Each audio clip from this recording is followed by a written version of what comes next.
चलिए हम सब अभी तक जो सवाल 3.2 चैप्टर को हम सब देखा था अभी तक, है ना। 3.2 में हमने पिछले वीडियो में हम सब सवाल 3 का पूरा देख लिए थे, ठीक है।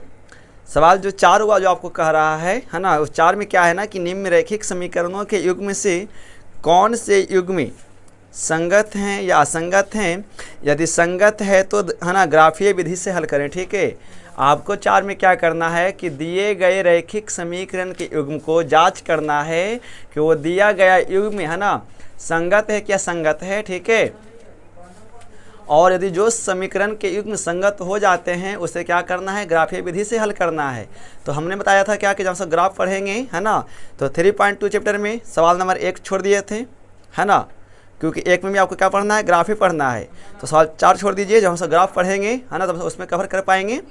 आइए सवाल 4 से आगे बढ़ते हैं, सवाल नंबर 5, ठीक है। सवाल 5 जो है ना वो काफ़ी आपके लिए इंपॉर्टेंट है, ठीक है। हम एक्सरसाइज 3.2 यहाँ पढ़ रहे हैं और 3.2 का सवाल नंबर 5 देखेंगे यहाँ पे, ठीक है। ये वीडियो का पार्ट 3 होगा, ठीक है। हमसे इससे पहले पार्ट 1 पार्ट 2 आपको पढ़ा चुके हैं। आइए समझते हैं सवाल नंबर है ना 5 क्या कहता है। 3.2 का कहता है कि एक आयताकार भाग, है ना, एक आयताकार बाग है जी, सॉरी, एक आयताकार बाग जिसकी लंबाई चौड़ाई से 4 मीटर अधिक है का अर्ध परिमाप, यदि वैसे आयताकार बाग का अर्ध परिमाप 36 मीटर है तो विमाएं ज्ञात करें। मतलब उस आयताकार बाग की क्या करें, भुजाएं ज्ञात करें। आइए सवाल क्या कर सुनिए। एक आयताकार बाग है ना, तो जानते हैं आयत किसे कहते हैं, है ना, वैसा चतुर्भुज जिसका आमने सामने की भुजा क्या हो, बराबर हो, है ना, हम सब उसे आयत कहते हैं। मान लीजिए कि ये ABCD क्या है, एक आयताकार बाग है, ठीक है, जिसका अर्ध परिमाप, परिमाप का मतलब ये पूरा चारों भुजा, है ना, जबकि इसका अर्ध परिमाप, ठीक है, इसका अर्ध परिमाप मतलब कितना भुजा, कुल 3 भुजा, है ना। केवल ये हिस्सा लीजिए, चाहे आप हाँ ये लीजिए, मान लीजिए कोई भी एक हिस्सा ले लीजिए आप ये ले लिए। तो इस आयताकार का जो अर्ध परिमाप है ना वो 36 मीटर दिया हुआ है, ठीक है। जबकि उस आयताकार बाग की जो लंबाई है ना, जो ये जो लंबाई है ना वो चौड़ाई से कितना अधिक है, 4 मीटर अधिक है। तो बताइए इस आयताकार बाग की लंबाई कितना है और चौड़ाई कितना है, आपको ये यहाँ पे बताना है, ठीक है। ये सवाल बहुत बार बोर्ड में आता भी है, इसको देखेंगे ध्यानपूर्वक से। तो सवाल 5 आपका विवेक सवाल है, ठीक है। कहता क्या है कि एक आयताकार बाग की लंबाई चौड़ाई से हम एक बात जानते हैं कि जिसमें में से के लगा रहता है ना, उसी को मान लेते हैं, ठीक है। तो यह मानना पड़ेगा। अभी पता नहीं कि चौड़ाई कितना है, लेकिन हाँ जितना चौड़ाई है ओरस लंबाई 4 मीटर अधिक है, ठीक है जी। तो आइए मान लेते हैं, क्या मानेंगे, माना कि आयताकार बाग की चौड़ाई, यहाँ लिख देते हैं कितना मीटर, x मीटर। तो जब चौड़ाई आपने माना x मीटर तो बताइए लंबाई कितना हो जाएगा आपका, लंबाई कितना, चौड़ाई से 4 अधिक है तो कितना हो जाएगा, लंबाई कितना, x प्लस 4 मीटर हो जाएगा ना। जैसे हमने कहा कि मान लीजिए कि इसका आयताकार बाग का बगीचा की चौड़ाई 20 मीटर है और लंबाई उसके चौड़ाई से 5 अधिक है, तो ये तो आपका चौड़ाई ना हो गया 20 मीटर, तो लंबाई ना पता हो जाएगा। जितना चौड़ाई और से 5 अधिक तो कितना, चौड़ाई है 20 और इससे 5 अधिक में कितना, 20-25, है ना, 25 मीटर, ठीक है, ये होता है। तो ये हो गया x मीटर तथा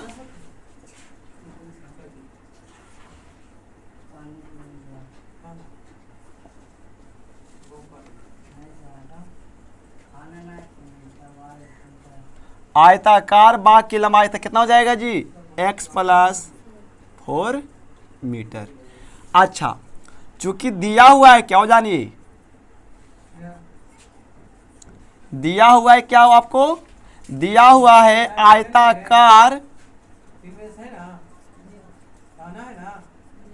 आयताकार बाग की अर्ध परिमाप,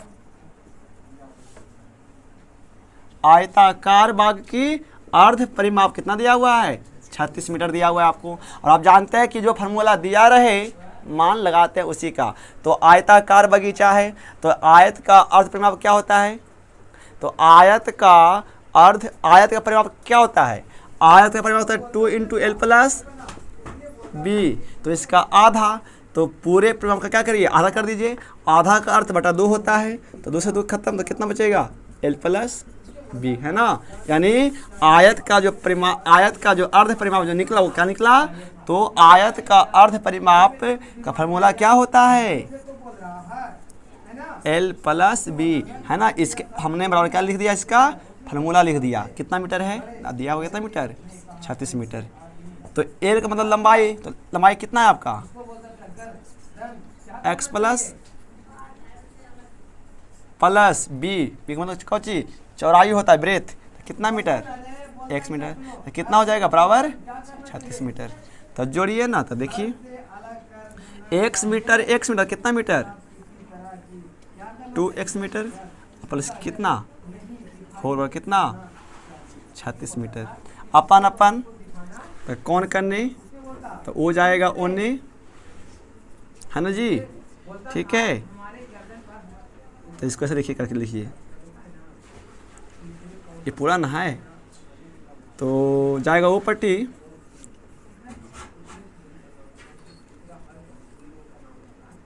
तो 2x हट के कितना आएगा, 32 मीटर।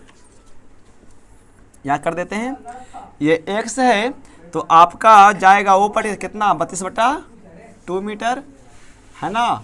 16 कितना, तो x कितना मिल गया, तो आपने x क्या माना था, चौड़ाई ना, तो अतः आयताकार बाग की चौड़ाई कितना मीटर तथा लंबाई, तो आपने लंबाई क्या माना है, x प्लस 4 मीटर, तो x का मान कितना 16 मीटर प्लस 4 मीटर कितना मीटर, 16×4 20। देखिए तो जितना चौड़ाई है उससे 4 अधिक है कितना लंबाई, कितना 16×4 20, है ना।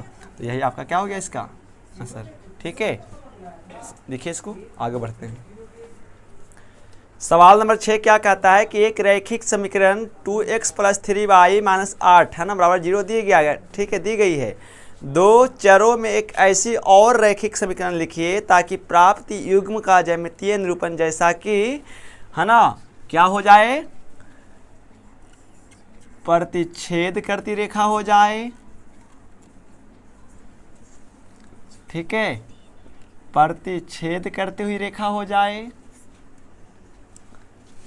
ऐसा लिखिए समीकरण कि समांतर रेखा हो जाए, है ना, और ऐसा लिखिए कि वो समपाती रेखा हो जाए। कहने का मतलब समझिए, है ना, ध्यान से सवाल क्या कहता है। यानी सवाल 6 में क्या है ना कि एक आपको रैखिक समीकरण दिया हुआ है, ठीक है, और वो है 2x प्लस 3y माइनस 8 बराबर 0, ठीक है। हमसे यहाँ पे क्या पढ़ रहे हैं, रैखिक समीकरण के युग्म, है ना, हमसे यहाँ पे क्या पढ़ रहे हैं, रैखिक समीकरण का युग्म पढ़ रहे हैं, ठीक है। तो रैखिक समीकरण का युग्म का मतलब हमको क्या चाहिए, हमें चाहिए 2 समीकरण, तो हमें यहाँ पे केवल एक समीकरण ही दिया हुआ है, ठीक है, 2x प्लस 3y माइनस 8 बराबर 0। तो इसी के आधार पे एक समीकरण और ऐसा लिखिए कि वो समीकरण कैसा होना चाहिए, प्रतिच्छेद करती हुई रेखा का नियम पालन करे। समीकरण एक ऐसा लिखिए कि वह समांतर रेखा को पालन करे, और एक समीकरण ऐसा लिखिए कि समपाती रेखा का पालन करे, ठीक है। तो इस सवाल का आंसर अनगिनत हो सकता है, ठीक है। पहली बात, इस सवाल का आंसर अनगिनत हो सकता है। आप कोई भी एक ऐसा समीकरण लिखिए जो प्रतिच्छेद करती रेखा का नियम का पालन करता हो, जो समांतर रेखा का पालन करे, और जो समपाती रेखा का पालन करे, ठीक है। देखिए क्या है, यदि हम प्रतिच्छेद करती हुई रेखा के लिए इस आधार पे यदि एक समीकरण और लिखें, तो एक तो समीकरण आपको दिया हुआ है जी 2x प्लस 3y माइनस 8 बराबर 0। प्रतिच्छेद करती हुई रेखा का नियम क्या है कि, है ना, समीकरण का युग्म हमेशा a1 बाई a2 और not equal to b1 by b2 होना चाहिए, है ना। तो बस ऐसा समीकरण लिखिए जो इसका प्रथम पद दूसरे पद से बराबर ना हो जाए। तो इसके लिए सबसे बेहतर उपाय क्या हो जानिए कि जो आपके रैखिक समीकरण दिया हुआ है ना, आप क्या करिए, उसी के आधार पे लिख दीजिए, फिर क्या उसे चेंज कर दीजिए, 3 जो बाई के रूप में है उसे कर दीजिए x तर ना, चूँकि चूंकि क्या लिखिए इस करके, चूंकि प्रतिच्छेद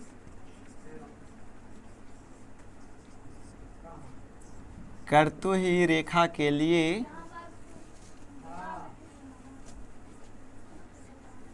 एक नई समीकरण, ठीक है, एक नई समीकरण। तो क्या करिए, आप लिख दीजिए इसी के आधार पे, जो 3y के रूप में है उसको कर दीजिए 3x, और जो यहाँ पे 2x के रूप में है उसको यहाँ क्या कर दीजिए, और कुछ ऐसा कर दीजिए आप, है ना, यहाँ 8 नहीं 9 दे दीजिए बराबर 0। अब चेक करिए कि क्या ये समीकरण और ये समीकरण, अब इसे एक मान लीजिए, इसको क्या मान लीजिए, 2 मान लीजिए, और जब ये चेक कर लीजिए कि दिए गए जो समीकरण जो हमने माना क्या वो प्रतिच्छेद करती हुई रेखा का नियम पालन करता है कि नहीं करता है। तो पहले इसको हम मिटा देते हैं, ठीक है। आप इसको कुछ भी अपने से भी कर लेंगे, कोई दिक्कत नहीं होगा। तो समीकरण 1 से आइएगा, तो समीकरण 1 से क्या कहता है, a1 कितना, तो a1 तो 2, b1 कितना 3, c1 कितना -8। अब किससे आइएगा, समीकरण 2 से आइएगा। समीकरण 2 कितना है, तो a2 कितना, b2 कितना और c2 कितना -9। अब इसे देखिए कि ये नियम को पालन करता है कि नहीं करता है। तो अनुपात होता है a1/a2 के रूप में, है ना, b1/b2 के रूप में, c1/। आप इसको कैसे देखिए, कोई दिक्कत नहीं। तो a1 कितना है, तो a1 कितना 2 और a2 कितना है 3, बराबर के बराबर b1 कितना है, b1 है 3, b2 कितना है 2। तो क्या देखिए, तो ये दोनों पद आपस में बराबर है नहीं है। तो जब ऐसा आता है तो वो क्या होता है, प्रतिच्छेद करती रेखा। अतः यह क्या हो जाएगा,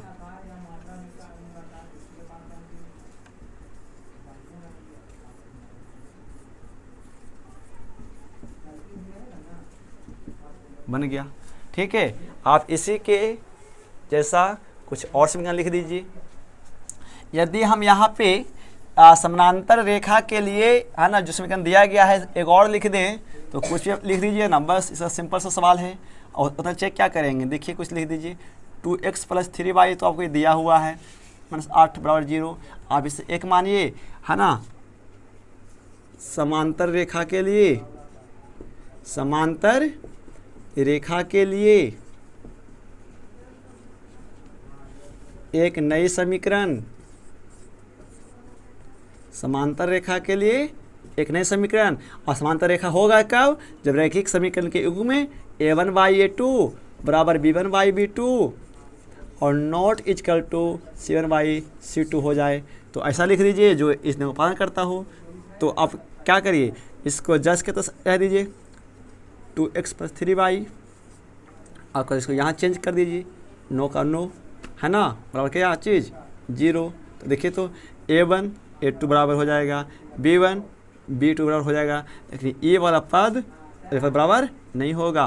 तो ये जो समीकरण होगा वो क्या हो जाएगा, समांतर रेखा के लिए हो जाएगा। उसी प्रकार से क्या करिए कि आप इसको संपाती रेखा के लिए एगो लिख दीजिए, समीकरण लिख दीजिए ना, कोई दिक्कत, बस करिए इसको आगे। उसी प्रकार से क्या करिए कि संपाती के लिख दीजिए एक समीकरण। तो देखिए संपाती का समीकरण क्या लिखा जाएगा, तो संपाती का जो समीकरण लिखा जाएगा, देखिए तो संपाती के लिए क्या कहता है, संपाती के लिए नियम क्या होना चाहिए, जिसके रैखिक समीकरण के युग्म, है ना, रैखिक समीकरण के युग्म में क्या होना चाहिए, ये 3 था ना। संपाती रेखा के लिए समीकरण क्या होना चाहिए, हमेशा समीकरण के युग्म का अनुपात हमेशा तीनों में आपस में बराबर होना चाहिए। तो कुछ ऐसा लिख दीजिए जो तीनों आपस में क्या हो जाए, बराबर हो जाए। तो लिख दीजिए, चूँकि एक तो आपको समीकरण सवाल में दिया हुआ था, तो संपाती रेखा के लिए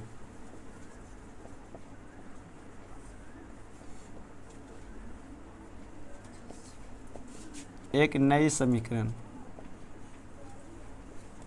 तो ऐसा लिखिए जो इस नियम का पालन करे। तो क्या करिए, आप इसको लिख दीजिए ना जी, 2 दूनी के 4x लिख दीजिए, समय 2 से गुना कर दीजिए, 4x + 6y माइनस कितना 16 बराबर 0। और अब इसको यदि तुलना करेंगे अनुपात रूप में a1/a2 बराबर b1/b2 c1/c2, तो क्या बराबर ना हो जाएगा, देखिए तो A1 कितना हो जाएगा इसका 2, इसका 4 हो जाएगा A2। कर देखते हैं शॉर्ट में, कर लेंगे ठीक तरीका से बस। और है क्या, कुछ भी नहीं है। 2 दूनी के 4, 3 दूनी के 6, 8 दूनी के 16, हमारा खत्म। तो क्या हो जाएगा देखिए, तो देखिए ये तीनों आपस में बराबर ना हो गया, 1/2 बराबर 1/2 बराबर 1/2। बस देखिए तो ये ऐसा है ना, A1/A2 बराबर B1/B2 C1/C2। संपाती रेखा के लिए समीकरण बन गया कि ना। यानी जो ये जो समीकरण है किसके लिए है, संपाती रेखा के लिए। ठीक है, ये होता है। 6 के बाद सवाल नंबर 7 के लिए बात करें यहाँ पे, तो सवाल नंबर 7 में है ना ग्राफ पढ़ना है। ठीक है, तो हम सब जब ग्राफ पढ़ लेंगे इस चैप्टर का तो हम सब सवाल 7 बता देंगे। ठीक है, तो अब इसको अभी इतना रह दीजिए, है ना। हम सब कल शुरू करेंगे नया चैप्टर 3.3। ठीक है, वो देखेंगे उसे क्या क्या पढ़ना है इसके बारे में। तब तक के लिए है ना, धन्यवाद।